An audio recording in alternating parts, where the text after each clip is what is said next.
రాజకీయాల్లో నాయకులు అజాత శత్రువులుగా ఉండాలని అంటుంటారు.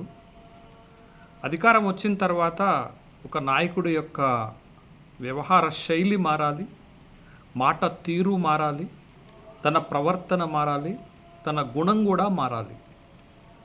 అప్పుడే ఒక జనరంజకమైనటువంటి నాయకుడిగా అన్ని వర్గాల నుండి ప్రశంసలు అందుకుంటారు. దీనికి తెలుగు రాష్ట్రాల్లో చాలా మంచి ఉదాహరణ చెప్పుకోవాలి అంటే డాక్టర్ వైఎస్ రాజశేఖర్ రెడ్డి గారిని చెప్పుకోవాలి. 2004లో రాజశేఖర్ రెడ్డి గారు ముఖ్యమంత్రిగా బాధ్యతలు చేపట్టక ముందు రాజశేఖర్ రెడ్డి గారి పైన అనేక రకాలైనటువంటి రుమార్స్, ఆరోపణలు ప్రచారంలో ఉండేవి. కానీ రాజశేఖర్ రెడ్డి గారు ముఖ్యమంత్రి అయిన తర్వాత ఎంతగా మారారు అంటే తన సొంత అనుచరులకు కూడా ఆశ్చర్యం కలిగించే అంతగా మారిపోయారు. ఒక జనరంజకమైనటువంటి పాలనని అందించారు. కాబట్టి 2009లో మహాకూటమి ఏర్పడ్డా కానీ 4-5 పార్టీలు కలిసినప్పటికి కూడా రాజశేఖర్ రెడ్డి గారిని ఓడించలేకపోయారు. 2009లో కూడా తాను అధికారంలోకి వచ్చారు. ఒక అజాత శత్రువుగా తను మారారనేటటువంటి విషయం ఈవెన్ ప్రతిపక్షంలో ఉన్నటువంటి పార్టీ నాయకులు కూడా రాజశేఖర్ రెడ్డి గారిని మెచ్చుకోకుండా ఉండలేనటువంటి పరిస్థితులు ఏర్పడ్డాయి.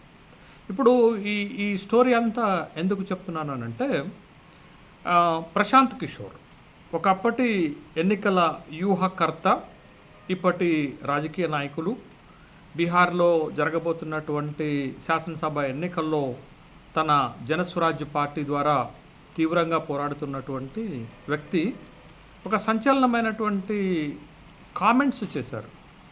ఆ కామెంట్స్ తెలంగాణ రాష్ట్ర ముఖ్యమంత్రి రేవంత్ రెడ్డి పైన చేశారు. రేవంత్ రెడ్డిని 2028 శాసనసభ ఎన్నికల్లో మరొకసారి గెలవనీయను, రాహుల్ గాంధీ అడ్డుపడ్డా, మోడీ అడ్డుపడ్డా రేవంత్ రెడ్డిని గెలవనిచ్చేటటువంటి ప్రసక్తే లేదు, నేను అడ్డుపడతాను అనేటటువంటి ఒక తీవ్రమైనటువంటి కామెంట్స్ చేశారు. ఎందుకు ఇంత బలమైనటువంటి కామెంట్స్ రేవంత్ రెడ్డి పైన చేశారు అనేటటువంటి విషయం రాజకీయ వర్గాల్లో పెద్ద ఎత్తున చర్చ జరుగుతుంది. ప్రశాంత్ కిషోర్ చెప్తున్నటువంటి 2 కారణాలు చెప్తున్నారు. ఒకటి, బీహారీల డిఎన్ఏని అవమానించారు అని. అంటే ఒకనొక సందర్భంలో రేవంత్ రెడ్డి మాట్లాడుతూ కేసీఆర్ది బీహారీ డిఎన్ఏ అయితే నాది తెలంగాణ డిఎన్ఏ అన్నారు. అంటే ఆ అర్థం ఏంటి అని అంటే బీహారీ డిఎన్ఏ కంటే తెలంగాణ డిఎన్ఏ గొప్పది అని చెప్పినటువంటి సందర్భంలో రేవంత్ రెడ్డి బీహారీల డిఎన్ఏని అవమానించారు అనేటటువంటి ఒక కారణాన్ని చూపెడుతున్నారు. రెండో కారణం ఏంటి అంటే కేసీఆర్ పరిపాలన ముఖ్యంగా రెండవసారి అధికారంలోకి వచ్చిన తర్వాత బీహార్కు సంబంధించినటువంటి ఐఏఎస్ ఆఫీసర్లు, ఐపీఎస్ ఆఫీసర్లు పెద్ద ఎత్తున లాబింగ్ చేశారని, వాళ్లే తెలంగాణ రాష్ట్రాన్ని భ్రష్టు పట్టించారని అనేక సందర్భాల్లో రేవంత్ రెడ్డి విమర్శలు చేశారు. ముఖ్యంగా సోమేష్ కుమార్ కేంద్రంగా విమర్శలు చేశారు. నాటి చీఫ్ సెక్రటరీ కేంద్రంగా విమర్శలు చేశారు. బీహారీలు తెలంగాణ రాష్ట్రాన్ని దోచుకుంటున్నారనేటటువంటి అనేక రకాలైనటువంటి ఆరోపణలు కూడా చేశారు. అదొక కారణాన్ని బీహారీ ఐఏఎస్, ఐపీఎస్ ఆఫీసర్లని రేవంత్ రెడ్డి అవమానించారు కాబట్టి నేను ఈ నిర్ణయం తీసుకున్నానని ప్రశాంత్ కిషోర్ చెప్తున్నారు. అయితే ఒక విషయాన్ని మనం గమనించాలి. కేసీఆర్ రెండోసారి పరిపాలనలో బీహారీ ఐఏఎస్, ఐపీఎస్లే డామినేట్ చేశారనేది వాస్తవం. ఇప్పుడు రేవంత్ రెడ్డి పరిపాలనలో కూడా మీరు సెక్రటేరియట్లో 7-8 మంది బీహార్కు సంబంధించినటువంటి ఐపీఎస్లు, ఐఏఎస్లే రాజ్యం వెళ్తున్నారనేటటువంటి విషయం మొత్తం సెక్రటేరియట్ అంతా కూడేకి వస్తుంది. వాళ్ళ గుప్పెట్లోనే ఇప్పటికీ తెలంగాణ రాష్ట్రం ఉంది, తెలంగాణ పరిపాలన ఉంది. నాడు కేసీఆర్ వాళ్ళు చెప్పినట్టే ఉన్నారు, నేడు రేవంత్ రెడ్డి కూడా వాళ్ళు చెప్పినట్టే వింటున్నారు అనేది. దానికి ప్రధానమైనటువంటి కారణం ఏంటి అని అంటే సందీప్ సుల్తానియా లాంటి ఒక ఆఫీసర్కి ప్రమోషన్ మీద ప్రమోషన్ ఇచ్చుకుంటూ వస్తున్నారు. ఇప్పుడు ఫినాన్స్ సెక్రటరీగా ఉన్నటువంటి, చీఫ్ సెక్రటరీగా ఉన్నటువంటి సందీప్ సుల్తానియా అత్యంత కీలకమైనటువంటి పదవిలోనే ఉన్నారు కదా. సందీప్ సుల్తానియా ఎంత తెలంగాణ భూమిపుత్రులను అవమానిస్తాడంటే తన ఛాంబర్లోకి ఎవరైనా తెలంగాణవాది, తెలంగాణకు సంబంధించినటువంటి వ్యక్తి ఏ స్థాయిలో ఉన్నటువంటి వ్యక్తి పైన చాలా అవమానకరమైనటువంటి రీతిలో మాట్లాడతారు. అది ఎమ్మెల్యే స్థాయి నుంచి, మంత్రి స్థాయి నుంచి, ఇక సామాన్యుడు పోతే సందీప్ సుల్తానియా అనేటోడికి ఒక పండగ. ఎంత దారుణంగా తన మాటలతో అవమానిస్తాడంటే అంత దారుణమైనటువంటి అవమానం చేస్తాడు. మరి అట్లా అవమానం చేస్తున్నటువంటి బీహారీ వ్యక్తికి ఇదే రేవంత్ రెడ్డి పట్టాభిషేకాలు చేస్తున్నారు కదా. కాబట్టి పీకే ప్రశాంత్ కిషోర్ చేస్తున్నటువంటి ఆరోపణలో వాస్తవం లేదు. కేసీఆర్ హయాంలో ఐపీఎస్లు, బీహారీ ఐపీఎస్లు, ఐఏఎస్లు ఎలాంటి అధికారాన్ని చలాయించారో రేవంత్ రెడ్డి హయాంలో కూడా బీహారీ ఐఏఎస్, ఐపీఎస్లు అధికారాన్ని చలాయిస్తున్నారు. ఇంకింత వాళ్ళకి మంచి మంచి ప్రమోషన్స్ ఇచ్చి మంచి మంచి స్థాయిల్లో పెట్టి పూల హారతులు, గౌరవాన్ని, తర్వాత సన్మానాలు చేస్తున్నది రేవంత్ రెడ్డి ప్రభుత్వమే. కాబట్టి పీకే ప్రశాంత్ కిషోర్ చేస్తున్నటువంటి ఆరోపణల్లో వాస్తవం లేదు. అసలు ఎందుకు మరి ప్రశాంత్ కిషోరు రేవంత్ రెడ్డి పైన ఈ విధమైనటువంటి కామెంట్ చేశారు అంటే, ఒకటి, ఇప్పుడు బీహార్ ఎన్నికలు జరుగుతున్నాయి కాబట్టి రేవంత్ రెడ్డి రాహుల్ గాంధీ బీహార్లో ఓటర్ అధికార యాత్ర చేశారు. ఓటర్ అధికార యాత్రకి వెళ్ళారు. అక్కడ రేవంత్ రెడ్డి మళ్ళా బీహార్ రాజకీయాల్లో వేలు పెట్టకుండా ఉండటానికి, బీహార్ రాజకీయాల్లోకి మళ్ళా శాసనసభ ఎన్నికల సందర్భంగా ప్రచారంలోకి రాకుండా ఉండటానికి ప్రశాంత్ కిషోర్ వేసినటువంటి ఒక ఎత్తుగడగా మనం చూడాలి. ఇది ఒకటి. రెండో పాయింట్ ఏంటి అంటే, బీహారీలను అవమానించారని బీహారీల యొక్క ఆత్మగౌరవాన్ని తట్టి లేపేటటువంటి కార్యక్రమం అది శాసనసభ ఎన్నికల్లో తన పార్టీ అయినటువంటి జనస్వరాజ్య పార్టీకి ఉపయోగపడుతుందని ఒక వ్యూహకర్త కాబట్టి ఒక ఎత్తుగడ వేశాడు. మూడోది అతి ముఖ్యమైనది ఏంటి అంటే, 2023 తెలంగాణ శాసనసభ ఎన్నికల సందర్భంగా ప్రశాంత్ కిషోర్ని ఎన్నికల వ్యూహకర్తగా బీఆర్ఎస్ పెట్టుకుందాం అనుకుంది. కానీ ఏవో కారణాల చేత బీఆర్ఎస్ పార్టీకి ప్రశాంత్ కిషోర్ ఎన్నికల వ్యూహకర్తగా ఉండలేదు. కానీ సలహాలు ఇచ్చినట్లుగా మనకి అప్పుడు వచ్చినటువంటి వార్తలను బట్టి తెలుస్తుంది. అయితే బీఆర్ఎస్కి ప్రశాంత్ కిషోర్ పనిచేస్తున్నారనేటటువంటి క్రమంలో కాంగ్రెస్ పార్టీ తమ ఎన్నికల వ్యూహకర్తగా సునీల్ కనుగోలును పెట్టుకుంది. సునీల్ కనుగోలు అనేటవాడు కూడా ఈ పీకే ఐప్యాక్ సంస్థ నుండి వచ్చినటువంటి వ్యక్తే మనం చూడాలి.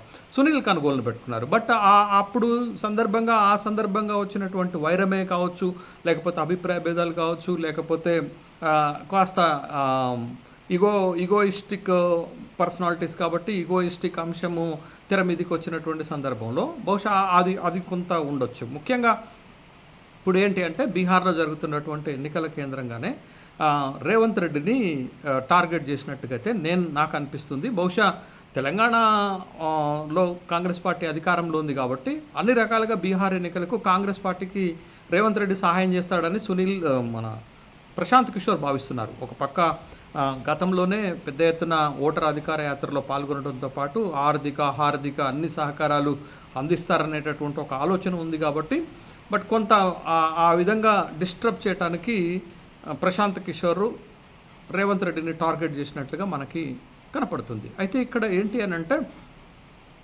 2023కి 2028కి తేడా ఏంటి అని అంటే, 2023లో అందరూ కాంగ్రెస్ పార్టీ గెలవాలని కోరుకున్నారు, రేవంత్ రెడ్డి గెలవాలని చాలామంది కోరుకున్నారు, రేవంత్ రెడ్డి అధికారంలోకి రావాలని చాలామంది కోరుకున్నారు. దాంట్లో మీరుండొచ్చు, నేనుండొచ్చు, ఇంకొకళ్ళు ఉండొచ్చు, చాలా వర్గాలు ఉండొచ్చు, చాలా కులాలు ఉండొచ్చు, చాలామంది వ్యక్తులు ఉండొచ్చు. బట్ అందరూ కూడా ఒక పాజిటివ్ రెస్పాన్స్ కాంగ్రెస్ పార్టీకి ఉంది 2023లో. అంటే కేసీఆర్ పైన ఉన్నటువంటి కోపము రేవంత్ రెడ్డి కాంగ్రెస్ పార్టీ గెలవాలనేటటువంటి ఒక పాజిటివ్ వేవ్ క్రియేట్ అయినటువంటి సందర్భం. కానీ 2028 అట్లుండదు. 2028 ఎన్నికలను ఎదుర్కోవటము రేవంత్ రెడ్డికి ఒక డిఫికల్ట్ టాస్క్గా మారుతుంది. ఎందుకనంటే ప్రభుత్వ ప్రజా వ్యతిరేకతను ఎదుర్కోవాలి, పార్టీలో అసంతృప్తులను ఎదుర్కోవాలి, బలపడినటువంటి ప్రతిపక్షాన్ని ఎదుర్కోవాలి, అన్నిటికీ తోడు ఇట్లాంటి శత్రువులను కూడా ఎదుర్కోవాల్సి ఉంటుంది.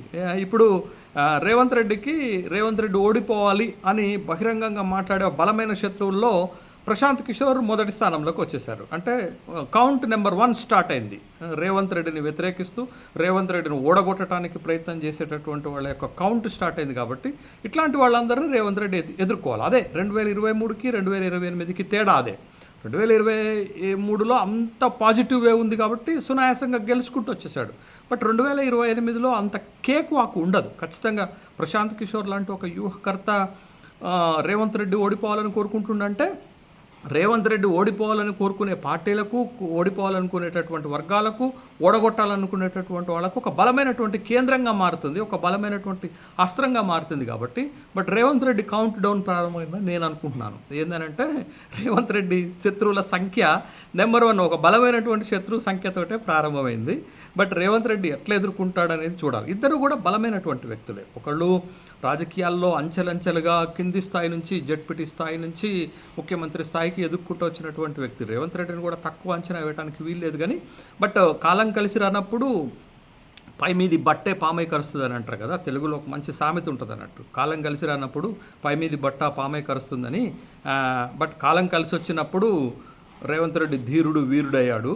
బట్ కాలం కలిసి రానప్పుడు తనలో ఉన్నటువంటి స్టామినా సామర్థ్యం బయటపడుతుంది. కాబట్టి ఇద్దరు బలమైనటువంటి వ్యక్తులే. ఒక ఆయన రాజకీయంగా చాలా బలమైనటువంటి వ్యక్తి అయితే, ఇంకొక ఆయన తిమ్మిని బమ్మిని చేసి రాజకీయాల్లో పెద్ద వ్యూహకర్తగా మారి గెలుపుని ఓటమిగాను ఓటమిని గెలుపుగాను మార్చేటటువంటి శక్తియుక్తులు తెలివితేటలు ఉన్నటువంటి ఒక వ్యూహకర్తగా ప్రశాంత్ కిషోర్ ఉన్నారు. కాబట్టి ఇద్దరు సమఉజ్జీలు సమర్థవంతమైనటువంటి వాళ్ళ మధ్య జరిగేటటువంటి పోరాటంగా చూడకపోయినా జరిగేటటువంటి ఒక రాజకీయ ఎత్తుగడగా మనం చూడొచ్చు. కాబట్టి 2028 శాసనసభ ఎన్నికలను ఒక మొదటి శత్రువునైతే రేవంత్ రెడ్డి సంపాదించుకున్నారు. రేవంత్ రెడ్డికి శుభాకాంక్షలు ఈ సందర్భంగా. ఎందుకంటే రేవంత్ రెడ్డి సామర్థ్యం బయటపడాలంటే బలమైన శత్రువులు కూడా ఉండాలి కదా. మన శత్రువు ఎవరో తెలిస్తే మన బలం ఎంతో తెలిసిపోతుంది అనేటటువంటిది చాలా విస్తృతంగా మనం మాట్లాడుకునేటటువంటి అంశం. కాబట్టి బహుశా రేవంత్ రెడ్డి శత్రువుల సంఖ్య చాలా పెద్ద ఎత్తున పెరుగుతుంది. అది మాత్రం వాస్తవం. ఎందుకంటే నేను ఇందాక చెప్పానే, నాయకుడు అజాత శత్రువుగా ఉండాలని. రాజశేఖర్ రెడ్డి గారు ఏ పార్టీలోనైతే ముఖ్యమంత్రి అయ్యారో అదే పార్టీకి ముఖ్యమంత్రిగా అదే పార్టీ ప్రభుత్వాన్ని నడుపుతున్న రేవంత్ రెడ్డి రాజశేఖర్ రెడ్డిని స్ఫూర్తిగా తీసుకోవాలి. ఎందుకంటే రాజశేఖర్ రెడ్డి గారు అధికారంలోకి రాకముందు ఎలా ఉన్నా అధికారంలోకి వచ్చిన తర్వాత జనబాంధవుడయ్యాడు. అంటే అసలు ప్రజల పైన ఒక్క రూపాయి పన్ను పెంచకుండా 5 సంవత్సరాలు పరిపాలన చేసిన ఏకైక ముఖ్యమంత్రి ఒక్కడే. తర్వాత ఎవరికి ఏది అడిగినా కాదనకుండా చేసినటువంటి వ్యక్తి, అన్ని వర్గాల ప్రజలతోటి మెప్పు పొందినటువంటి వ్యక్తి. మరీ ముఖ్యంగా తన క్యాంప్ ఆఫీస్లో ప్రతిరోజు ప్రజలను కలిసేవాడు. పేద ప్రజలని, ముఖ్యంగా మామూలు ప్రజానికి, సామాన్య ప్రజానికని కలిసి వాళ్ళతో ముచ్చటించి వాళ్ళ సమస్యలను ప్రత్యక్షంగా తను తెలుసుకొని పరిష్కరించినటువంటి ఒక గొప్ప వ్యక్తి, ఒక మహానుభావుడు. బట్ రేవంత్ రెడ్డి ఇంటి ఛాయలకు కూడా ఎవరిని రానీడు, ఆ రోడ్డు పైన కూడా ఎవరిని నిలబడనీడు.